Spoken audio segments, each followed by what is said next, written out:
بسم اللہ الرحمن الرحیم۔ محترم سامعین، آج کے درس کا پہلا سبق ہے حدیث کا پیغام۔ رسول اللہ صلی اللہ علیہ وسلم کا پاک ارشاد ہے: البخیل الذی ذکرت عندہ فلم یصلی علی۔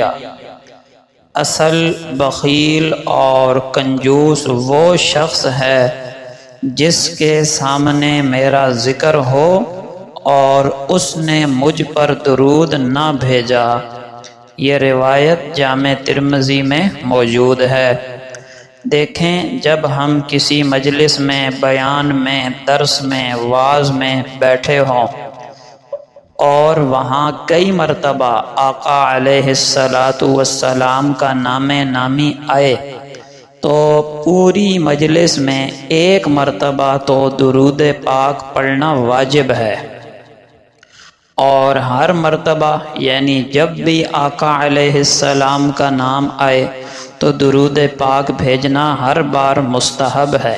پوری مجلس میں ایک بار واجب اور ہر بار مستحب ہے، لیکن ہر بار بھیجنا چاہیے۔ مختصر سا درود یاد کر لیں، وہ پڑھ لیا کریں، صلی اللہ علیہ وآلہ وسلم۔ اتنا بھی پڑھ لیا تو حکم پورا ہو جائے گا اور فضیلت حاصل ہو جائے گی۔ اب اس میں نہ زبان کو کوئی مشقت ہے، نہ کوئی وقت لگا، نہ دقت ہوئی، لیکن اجر و ثواب بہت بڑا ہے۔ ایک درود پاک پڑھنے پر 10 نیکیاں مل گئیں، 10 گناہ معاف ہو گئے، 10 درجے بلند ہو گئے، اللہ کی 10 رحمتیں مل گئیں، اور ہمیں کیا چاہیے؟ لہٰذا ہر بار درود بھیجنے کا اہتمام کرنا چاہیے۔ آج کے درس کا دوسرا سبق ہے ایک اہم عمل۔ رسول اللہ صلی اللہ علیہ وسلم کا پاک ارشاد ہے کہ جو شخص تمہارے ساتھ کوئی بھلائی کرے، کوئی اچھائی کرے، نیکی کرے، تو تم اسے اس کا بدلہ دیا کرو، اچھائی کا بدلہ دیا کرو، اور اگر تم بدلہ دینے کے لیے کچھ نہ پاؤ تو اس کے حق میں دعا ہی کر دیا کرو، یہاں تک کہ تم جان لو کہ تم نے اس کا بدلہ چکا دیا۔ یہ روایت ابو داؤد شریف میں موجود ہے۔ تو جب کوئی بندہ ہمارے ساتھ اچھائی سے پیش آئے، کوئی ہدیہ دے، ہمارا کوئی کام کر دے، تو ہمیں بھی اس کا بدلہ دینا چاہیے، اور نہیں تو کم از کم یہ دعا دے دیں: جزاک اللہ خیرا، اللہ پاک آپ کو اس کا دنیا آخرت میں بہترین بدلہ عطا کرے۔ فرمایا کہ اگر یہ دعا بھی کر دی نا تو تم نے گویا اس کا حق ادا کر دیا۔ آج کا تیسرا سبق ہے ایک گناہ کا بیان۔ یہ گناہ پہلے تو عورتوں میں عام تھا، ان کی ہر مجلس کا محبوب مشغلہ تھا، لیکن بدقسمتی سے اب مردوں کی مجلسیں بھی اس گناہ سے خالی نہ رہیں۔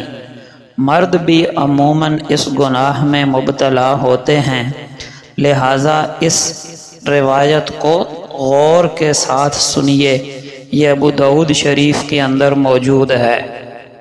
حضرت انس بن مالک رضی اللہ تعالی عنہ سے روایت ہے کہ رسول اللہ صلی اللہ علیہ وسلم نے ارشاد فرمایا: جب مجھے معراج کروائی گئی تو میرا گزر کچھ ایسے لوگوں کے پاس سے ہوا جن کے ناخن تانبے کے تھے، اور وہ ان سے اپنے چہروں اور سینوں کو بری طرح نوچ رہے تھے۔ میں نے سوال کیا: اے جبریل، یہ کون لوگ ہیں؟ تو سیدنا جبرائیل علیہ السلام نے جواب دیا: یہ وہ لوگ ہیں جو لوگوں کا گوشت کھاتے ہیں، یعنی ان کی غیبت کرتے ہیں اور ان کی عزتیں پامال کرتے ہیں۔ چونکہ قرآن پاک میں غیبت کرنے کو اپنے مردہ بھائی کا گوشت کھانے کے برابر قرار دیا گیا ہے۔ اس لیے جبرائیل علیہ السلام نے فرمایا یہ وہ لوگ ہیں جو لوگوں کا گوشت کھاتے ہیں، یعنی ان کی غیبتیں کرتے ہیں۔ تو یہ بے لذت گناہ ہے جو اللہ معاف کرے ہماری ہر مجلس کا حصہ ہے۔ اور اس سے بڑی مصیبت یہ ہے کہ ہم اس گناہ کو گناہ نہیں سمجھتے، الٹا دلائل تراش لیتے ہیں۔ ہم کہتے ہیں جی میں کوئی جھوٹ تو نہیں بیان کر رہا فلاں آدمی کے بارے میں، یہ خامی یہ خرابی واقعتاً اس کے اندر پائی جاتی ہے، میں سچ بیان کر رہا ہوں۔ میرے بھائی سچ بیان کر رہے ہو اسی لیے تو غیبت ہے، کسی کی پیٹھ پیچھے اس کی سچی برائی بیان کرنا، اسی کو تو غیبت کہا جاتا ہے۔ اگر وہ برائی اس کے اندر موجود نہ ہوتی تو پھر تو یہ بہتان ہوتا اور یہ غیبت سے بھی بڑا گناہ ہوتا۔ اور کچھ لوگ یہ عذر تراش لیتے ہیں کہ جی میں تو یہ بات اس کے منہ پر بھی کہہ سکتا ہوں۔ میاں منہ پر کہہ سکتے ہو تو منہ پر کہو نا، پیٹھ پیچھے کیوں کہہ رہے ہو؟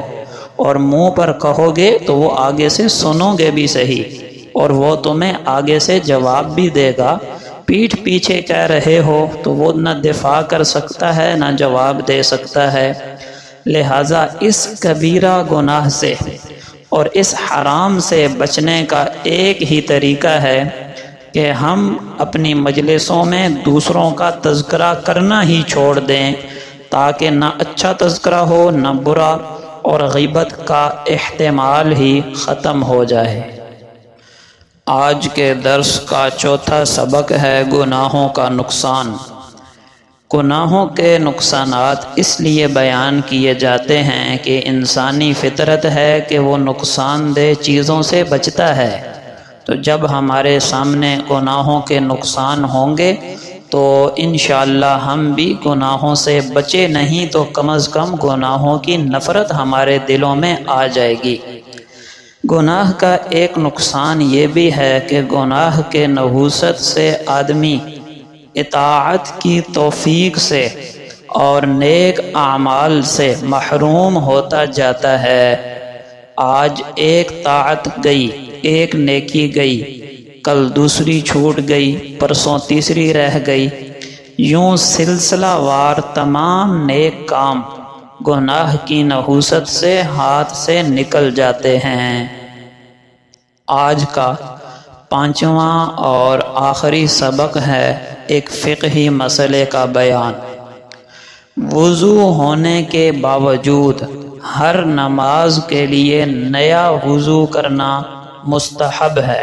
امام الانبیاء صلی اللہ علیہ وسلم کا ارشاد ہے من توضأ علی طہر کتب اللہ لہ 10 حسنات، جو بندہ نیا وضو کرے پہلے وضو کے ہوتے ہوئے اللہ پاک اس کو 10 اضافی نیکیاں عطا فرمائیں گے۔ لہٰذا وضو ہونے کے باوجود نیا وضو کرنا نماز کے لیے مستحب ہے۔ البتہ ایک ہی وضو سے کئی نمازیں پڑھنا بھی جائز ہے، کیونکہ آپ صلی اللہ علیہ وسلم نے فتح مکہ کے موقع پر ایک ہی وضو سے 5 نمازیں پڑھی تھیں۔ آج کا درس مکمل ہوا۔ وما علینا الا البلاغ۔